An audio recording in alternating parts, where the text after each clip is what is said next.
তো আমি গেছিলাম ইয়বতমাল, আর ইয়বতমালে আমি যে হোটেলটাতে ছিলাম, চলো তোমাদেরকে ঘুরে দেখাই রুমটা। তো 206 নম্বর রুম ছিল আমার। আর ঘরের মধ্যে এন্ট্রি নেবার পর ভিউটা ঠিক এরকম ছিল।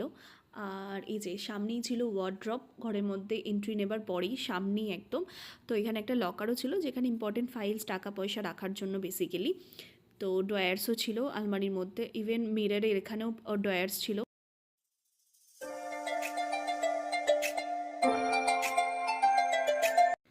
আর তারপরে এখানে ছিল টিভি, চিপসও রাখা ছিল ওখানে ইফ ইউ ওয়ান্ট। আর এখানে একটা সোফা সেট ছিল সুন্দর বসার জন্য। এটা হচ্ছে আমার বেড। আর এখানে ছিল একটা সুন্দর কাউচ, এই কাউচটা আমার ভীষণ পছন্দ হয়েছিল। আর এখানে বেডসাইড টেবিলে ছিল electric kettle, you can make coffee or tea what you want.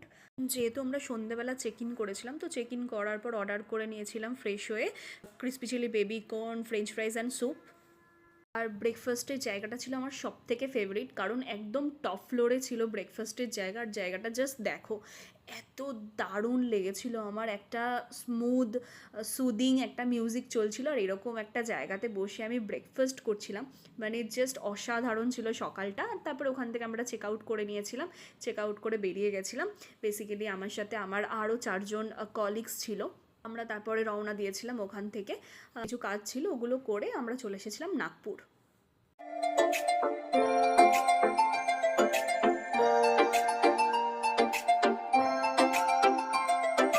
ভালো লাগে হাঁটতে